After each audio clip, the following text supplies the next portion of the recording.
Hey guys, this is Louise. I'm sorry I haven't been active on YouTube lately. I just wanted to give you guys an update on myself. Um, okay, so as you know, back in August, I said I got started on a brand new job at Costco, CDS at Costco in Brookfield. That's been going really well. I do pretty well there. I've been helping the store sell a lot of their product. Like I've done some chocolates. I kind of like myself. I've done candies. I've done all sorts of stuff right now. Basically half the clientele I work with, or serve to the samples too. Basically, a lot of them enjoy it, and a lot of them will buy the product. So that's that. I've been working there for I want to say now. I'll say it's about 2 months now. About 2 months now. Think. Hold on. Yeah, it'll be exactly 2 months in on the 6th of this month. Because it's October 4th today, so it'll be in 2 days on Friday. I've been there 2 months, and it's still fun. I mean, it is repetitive. I will say that it is repetitive, but it's definitely fun because I've been interacting with people. I've been working, able to talk to customers. I've even sometimes I'll compliment on a T-shirt or something like that. A funny, really cool T-shirt or whatever I admire. I even like say, oh, every once in a while I'll see something on the cart and I'll go, oh, that's actually a really good item, or oh, I really enjoy the just yesterday, as an example, I saw a lady with a box of butternut squash, and I said that's a good choice. I love butternut squash in the fall, and she was like, oh, thank you. Went on her way right after she tried the dried mango I was sampling for yesterday. So that's that. I've been doing pretty well. I've gotten pretty good at the selling thing. It's a fun job. I mean, like I said, it is repetitive on occasion, but I knew going into this job that there was probably going to likely be some repetitiveness with some of the products and stuff. Um, but it is a good job. It's um it's busy, definitely, especially at the Costco in Brookfield. It can get it, especially on the weekends, Saturday and Sunday. It can get really busy. It can get really busy. Um, Now, this past week, I'll actually say including this past weekend, I've been on I've been dealing with something very scary and very what's the word here? Very stressful, kind of. And it's just been kind of making me very nervous and very worried. Um, but I will say this: the ultimately today, it I believe it's finally starting to come around. Things are finally starting to come around. Um,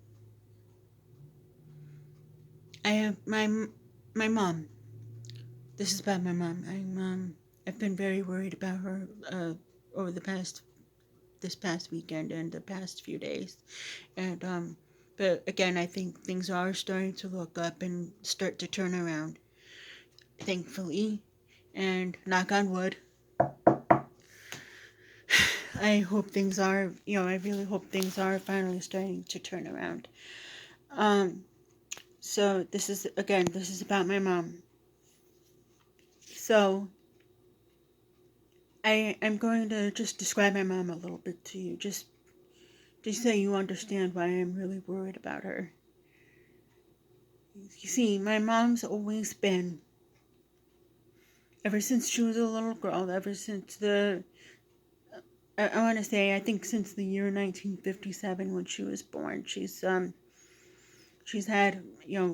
many health issues over the years. I'm not going to go into all of it because, there's there's there's a lot. There is a lot. There is a lot that she's been dealing with over the years. I think she's dealt with them since she was born in the late 50s, even to this day. But again, I'm not going to disclose any of them because they are my mom's personal issues. They are my mom's personal issues and hers alone. I will say this though. I will say this though. Um, it all stems from the number one illness that has been, that has affected her. I want to say since I was a little girl, really little girl. I think it was discovered, in fact, while she was pregnant with me. Um, and I think it kind of went away for a short time, and then it unfortunately came back full force. It came back full force and just basically wreaked havoc on my mom's health over the years. But I think when I was a baby, when she was pregnant with me, I'll say, I think she had gestational diabetes. Okay, so I think after I was born, she was okay for a while. It was everything was fine. Again, I guess you could call it hunky dory for a fashion. Everything was okay for a while, and then I think maybe sometime after I was born, I'll say maybe even when I was around a year or so old, maybe a year or two old, the diabetes unfortunately came back. I think she has type 2 diabetes. When controlled, it's she's she was she was in good health for a long time, long time. I want to say, like I said, I'm not gonna say any of the issues she's had over the years, but I will say it all stems from the diabetes that she developed. Um, so initially, when it was found out when I was a baby, um, it wasn't full fledged. It wasn't full fledged. I mean, she had diabetes, and it was under great control. She was doing just fine with it for a long time, long time. And I want to say maybe when we, I think when we moved up here, unfortunately, when we moved up here, things started kind of, her health started to, I'm not going to say deteriorate because it hasn't completely, but she has had an awful lot of difficulties over the years, um, because like I said, her health is not the greatest thanks because of the diabetes. And it is still under control. She still lives a healthy, a great healthy life. but she has had a lot of health issues stemming from that one illness, one big illness, one major illness, her diabetes. So, I will say this too. So the past 2 or 3 years, anywhere between 1 to 3 years,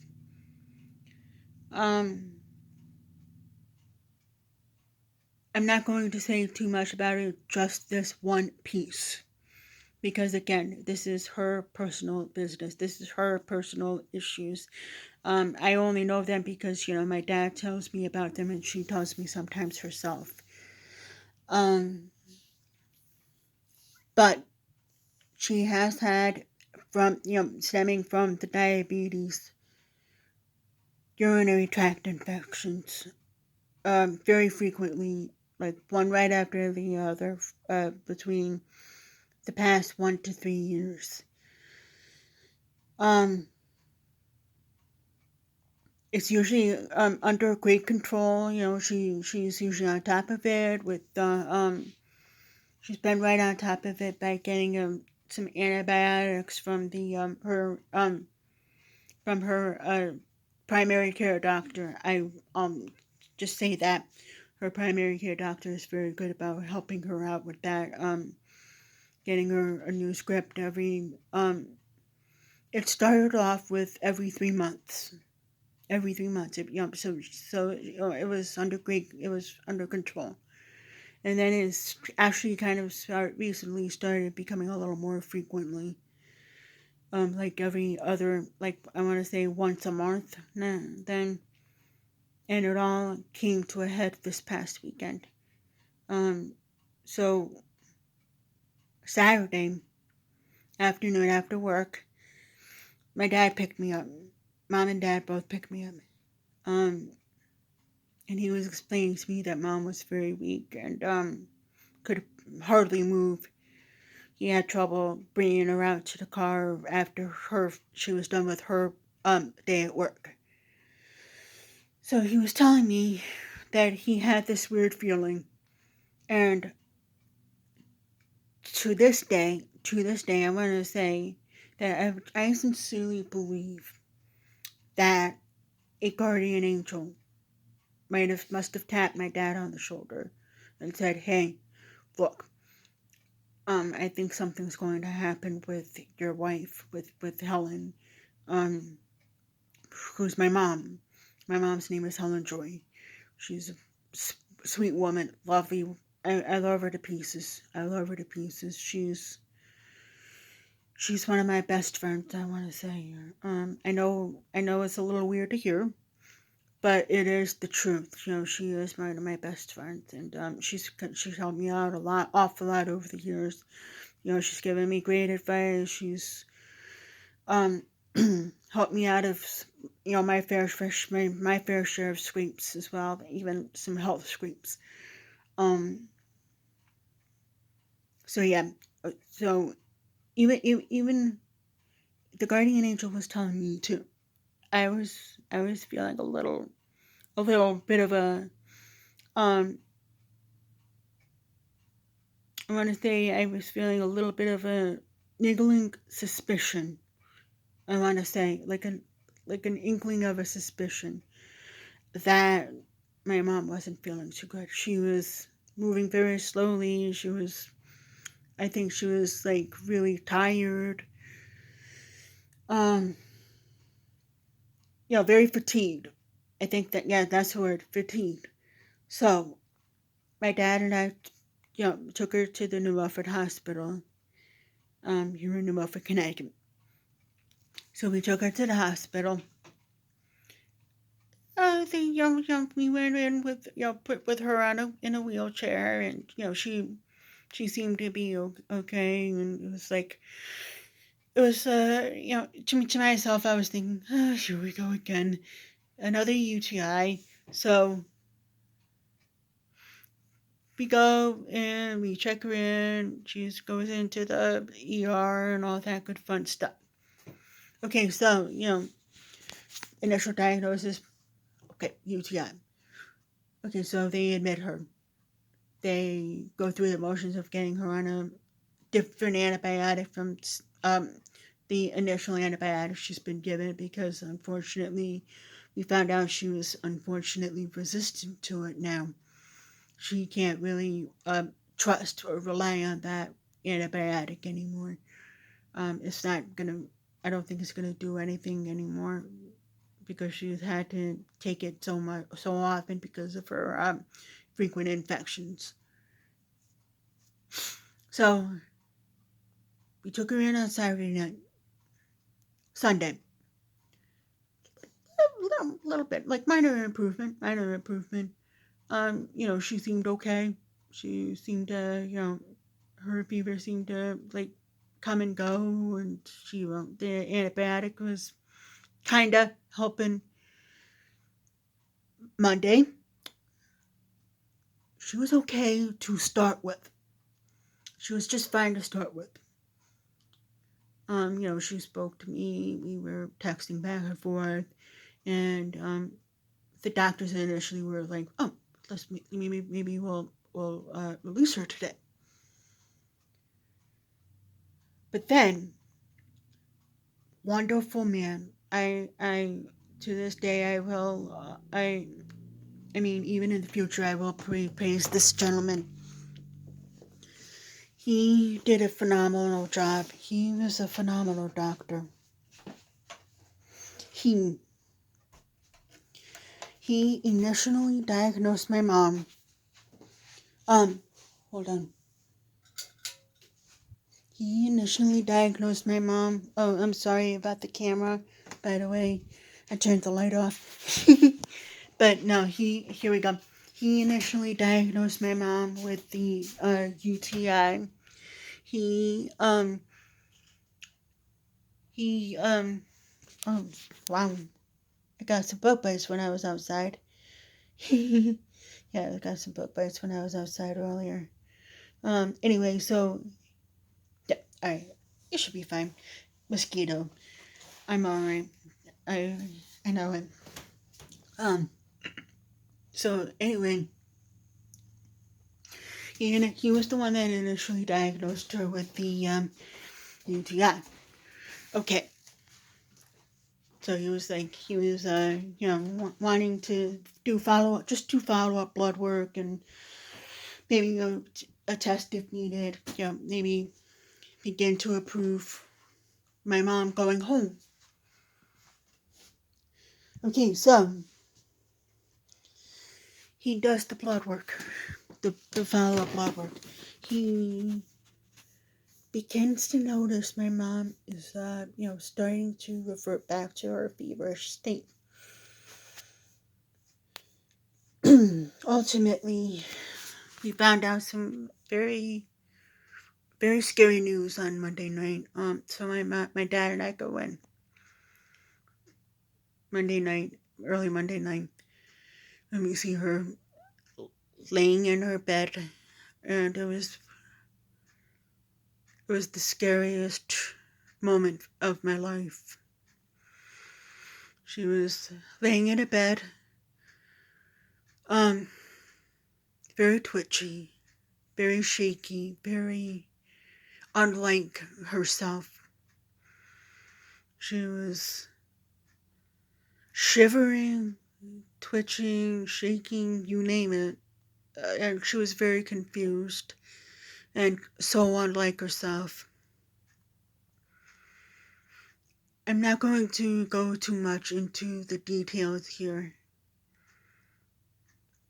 but she was, how to divulge this without going into too much detail, because it is very scary. It was a very scary moment for me. It still is. I, I, I hope I'll eventually forget this, but I highly doubt I ever will. But, we were told that she had a I can say it like this, probably. She had a very rigorous infection. I will say that it was a very rigorous infection, or I should actually say it is still a very rigorous infection. That is it's they're working on helping her improve her health. Um, but at the time also they were concerned that she was going to that she might be having a stroke or something heart related as well. Like again, all stemming from her diabetes. So they transferred her from the New Milford Hospital to a larger scale hospital with much more equipment than New Milford has. They took her to Danbury Hospital. So they took her there and they ruled out, thank goodness, they ruled out both a stroke and a heart attack. It was just it's just been a very strong, very rigorous infection that they are working on helping her flush out of her system. The doctor we met, again, a phenomenal doctor. He had, I think, the same guardian angel that prodded my dad and myself also prodded this doctor. He said even he believes in guardian angels on occasion. On occasion, not all the time, on occasion. And he said that he felt a tap, like, hey, I think something's going on here. Why don't you do some blood work or something to follow it up, to check on her. So he did, and he informed my dad and myself what's gonna have to happen. That she's going over to Danbury for checks, for to rule things out, and they thankfully been ruled out already. It was just thankfully a very rigorous infection, and now we're on to day 3 of the very strong antibiotic. Yesterday was minor improvement. My dad said that she sounded, did sound better and looked a little bit better, but not quite there yet. And today, I think, though, there has been major improvement, a decent dent in improvement. She sounded fine when I spoke to her this morning. It was a 5-minute conversation, but I spoke to her for a little bit this morning. Positive sign, and another positive sign is that she asked my dad to bring her a pair of earrings so she could start feeling a little bit better about herself.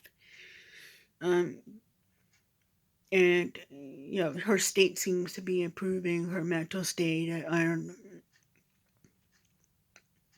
My dad did just say that the twitching and shivering and all that also paused or stopped, and she does look better. She was sitting up and she looked like she was feeling better and looking better and slowly improving, and she's even doing physical therapy, I think, little by little too, to make sure she's up and walking and all that as well. So that was a very, very scary weekend and past few days for me, and again, I'm going to just simply say that this is a nod in the right direction, and I think she has quite a road of recovery to go through before she can be considered much better. But there is great signs, great signs, thankfully, thankfully. And that's all I want to say for today. And I hope I didn't divulge too much information. Again, it's been a very long, very trying few days. And hopefully I'll be able to update you with more good news in a few days, maybe. But again, this is only like positive signs in the right direction. And I don't know for certain what's going to happen. Um, but there are hopeful signs and stuff, so that's a good thing. Anyway, I have to sign off in a minute. Um, so I pretty much told you all the good news I've got. I mean, all the news I've got. Not good news, really, but some good news, yeah. Some good news, but. Okay, so I'm signing off for now. Take care, people, and if you want to, give me any words of encouragement, please let me know, and I'll hop on soon, maybe in a couple of days with more good news. Bye.